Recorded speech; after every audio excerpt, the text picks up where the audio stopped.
नमस्कार दोस्तों। मैं हूं गौरव और आप देख रहे हैं मार्केट रिपोर्ट। आइए बात करते हैं गोल्ड यूएसडी की। दोस्तों, अभी आपकी स्क्रीन के सामने ये गोल्ड यूएसडी का चार्ट है, जिसमें मैंने 5 मिनट के टाइम फ्रेम को लगाया हुआ है। और इसमें जिस तरीके की मूवमेंट लास्ट ट्रेडिंग सेशन में रही और अभी जो करंट लाइव मार्केट चल रहा है, उसे देखते हुए हम ये समझने की कोशिश करेंगे कि आने वाले टाइम में, आने वाले सेशन में वो कौन से प्राइस लेवल हैं जो इसमें सपोर्ट और रेजिस्टेंस का काम करेंगे। और उन्हें देखते हुए हमारा आगे का क्या व्यू है। क्या हमें बाइंग करनी चाहिए, सेलिंग करनी चाहिए, या थोड़ा सा वेट करना चाहिए किसी भी ट्रेड में एंटर करने से पहले। तो आइए शुरू करते हैं 5 मिनट के टाइम फ्रेम पे गोल्ड यूएसडी का चार्ट। दोस्तों, यहाँ पर आप देख रहे हैं 5 मिनट के टाइम फ्रेम पे मार्केट में एक तेजी बनी हुई है, जिसमें यहाँ ये 8:30 बजे थोड़ा डेटा आया था, मार्केट फ्लक्चुएट हुआ, पर करेक्शन के कोई चांस ना होने की वजह से मार्केट ने और तेजी पकड़ ली और प्राइसेस जो थे वो डेली के हाई प्राइस पर आकर क्लोज हो गए। 1969 70 ही समझ लेते हैं इसे। $1970 पे आकर मार्केट क्लोज हो गया। एक्सपेक्टेशन सारी की सारी आने वाले टाइम में भी उसी चीज़ पर डिपेंड करती हैं, जिसमें पूरे चांसेस ये हैं कि मार्केट अभी अपनी तेज़ी को बरकरार रखेगा। उसमें कोई मेजर करेक्शन आने की कोई संभावना नहीं है। देखिए, दो चीज़ें होती हैं कि एक मार्केट का ट्रेंड कैसा है, और उसमें एक छोटे मोटे करेक्शन तो हमेशा चलते रहेंगे, चाहे कितनी भी वर्स्ट कंडीशन हो या बहुत ही सुपर पावरफुल सिचुएशन हो गोल्ड के लिए। मार्केट में छोटे मोटे फ्लक्चुएशन चलते रहेंगे। आ, कुछ ट्रेडर्स इस डेटा को देख के थोड़ा सा घबरा जाते हैं। मार्केट में तेजी आई, वापस नीचे जाने लगा।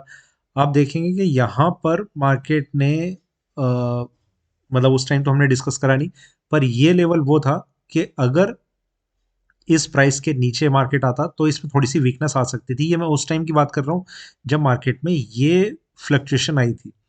मार्केट ने इसके ऊपर अपने आप को होल्ड करके रखा और वापस मार्केट तेजी में बदल गया, 1970 पर आकर क्लोज हो गया। थोड़ा सा आगे चलते हैं एक बार 15 मिनट के टाइम फ्रेम पे। यहाँ पर भी अगर हम देखें तो सेम सिनेरियो नज़र आ रहा है।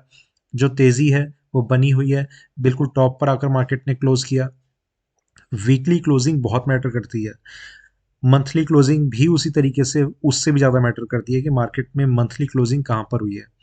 और जब इस तरीके का एक सिनेरियो चल रहा है, जब ये नहीं पता कि अभी ये जो वॉर है ये कब ख़त्म होगा भी, या कितना चलेगा कितना नहीं चलेगा, और तब तक कितना विनाश हो चुका होगा, तो अब तब तक गोल्ड के प्राइसेस में कोई मेजर रिलैक्सेशन की उम्मीद हमें नहीं करनी चाहिए।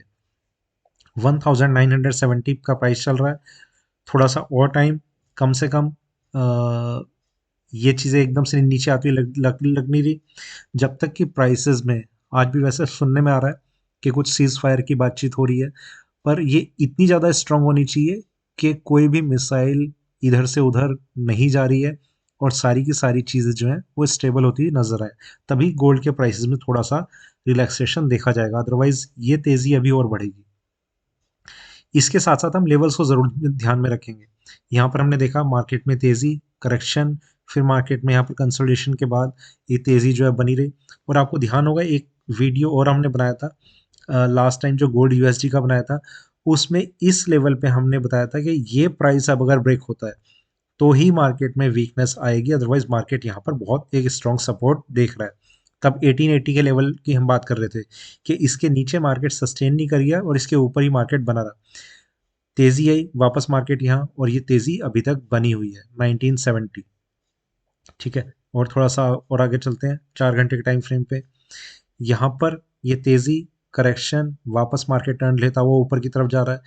इस हाई प्राइस का ब्रेक होना और इसके ऊपर अब मार्केट अगर 5-6 घंटे सस्टेन कर जाता है तो ये तेज़ी और ज़्यादा एक्सटेंड करेगा मार्केट, और काफ़ी स्पीड से ये उस हाई प्राइस की तरफ जाने लगेगा जो इसका एक ऑल टाइम हाई प्राइस है। $2000 अब कोई साइकोलॉजिकल लेवल मुझे नहीं लगता कि वो इतना इंपॉर्टेंट बन के रहेगा, क्योंकि मार्केट अब उस कंडीशन में नहीं है कि सिर्फ टेक्निकल लेवल्स को ध्यान में रखा जाए रेजिस्टेंस के लिए।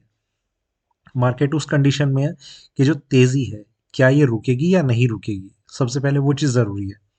ठीक है, तो अभी चार्ट पे भी उसका कोई रुकने का कोई सीन ऐसा समझ में आ नहीं रहा। डेली टाइम फ्रेम पे अगर हम देखें तो यहाँ पर ये एक हाई प्राइस था जो भी रिसेंटली लगा था, अभी इसे ब्रेक करने के चांसेस फिर से बनने लगे हैं। और थोड़ा आगे चलते हैं वीकली टाइम फ्रेम पे। यहाँ पर कुछ चीज़ें अब समझनी ज़रूरी है।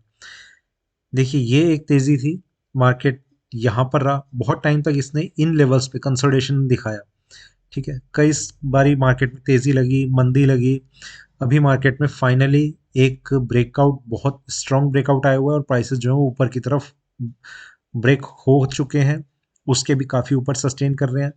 जो रेजिस्टेंस लेवल की हम बात कर रहे हैं वो $2000 का नहीं है। हो सकता है कि मार्केट में वीकली ओपनिंग पे ही आपको प्राइसेस इसके आसपास नजर आते हुए नजर आए, मतलब ट्रेड होते हुए नजर आए।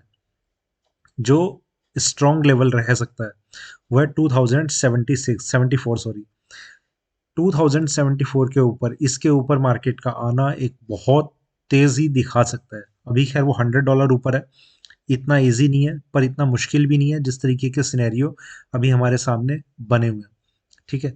तो उस चीज को आप जरूर ध्यान में रखें कोई भी ट्रेड लेते टाइम, इस टाइम, और बल्कि जब से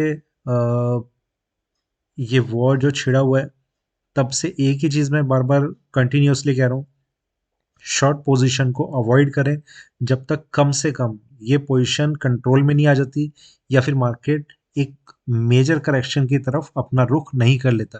देखिए, जैसे तेजी आ रही है वैसे मंदी भी आएगी, पर वो कब आएगी उसमें भी काफी टाइम लगे या कम टाइम लगे, उसका ना आपको पता है ना हमें पता है। तो जब तक तेजी है, शॉर्ट सेलिंग को अवॉइड करें, इंट्राडे में भी ना करें, ठीक है। अगर कर रहे हैं, आप रिस्क लेके करें, स्टॉप लॉस मेंटेन करें। वापस चलते हैं 1 घंटे के टाइम फ्रेम पे। अब ये लेवल्स हैं हमारे सामने, 4 लेवल्स हैं, इनकी इंपॉर्टेंस समझ लेते हैं। 1953 पहला वो लेवल है। देखिए, सबसे पहली चीज़ ये रहेगी, मैं एक चीज़ रिपीट कर देता हूँ, वीकली ओपनिंग अगर बहुत ज़्यादा ऊपर हो जाती है, आप इन सारे लेवल्स को इग्नोर कर देना, इनका कोई मतलब नहीं रह जाएगा, ठीक है। $5-6 ऊपर या नीचे अगर ओपनिंग होती है तो ठीक है, पर प्राइसेस में अगर एक मेजर गैप अप या गैप डाउन ओपनिंग होती है तो इन प्राइसेस की इंपॉर्टेंस कुछ नहीं रह जाएगी। 1953 पहला वो लेवल है कि ये अगर ब्रेक होता है तो मार्केट में कंसोलिडेशन का पैटर्न स्टार्ट हो सकता है, पर वो सिर्फ इंट्राडे के लिए है। वो ऐसा नहीं कि आपने ये समझा कि अब वो प्राइस फिर ब्रेक होगा ही नहीं, ठीक है। मतलब चांसेस है, सारी चीज़ें पॉसिबिलिटीज पे हम काम करते हैं। नेक्स्ट प्राइस 1941, पर ये प्राइस इंपॉर्टेंट तो है पर बहुत ज़्यादा इंपॉर्टेंट फिर भी नहीं लग रहा। ज़्यादा इंपॉर्टेंट है 1929। ये प्राइस जो है, अगर इसके नीचे मार्केट करीब 3-4 घंटे अगर सस्टेन कर जाता है तो मार्केट में करेक्शन के चांसेस बन पाएंगे, अदरवाइज मार्केट में जो तेज़ी है ये बनी रहेगी और ये तेज़ी सुपर तेज़ी में चेंज हो सकती है। वो डिपेंड करेगा कि कितनी स्ट्रेंथ को लेके एक वीकली ओपनिंग हम देखते हैं। 1888 ये प्राइस रिवर्सल का रहेगा, जब तक इसके ऊपर मार्केट है तब तक एक बहुत अच्छी स्ट्रेंथ हम मार्केट में देख रहे हैं, और जो प्राइसेस हैं वो अपने आप को बहुत स्ट्रांगली होल्ड कर रहे हैं, ठीक है। तो ये कुछ लेवल्स हैं जो हमें ध्यान में रखने हैं गोल्ड यूएसडी में ट्रेड करते टाइम। तो दोस्तों, ये था मेरा गोल्ड यूएसडी पे अभी का वीडियो। वीडियो अच्छा लगे तो लाइक करें, शेयर करें, बने रहें मेरे साथ, देखते रहिए मार्केट रिपोर्ट। धन्यवाद।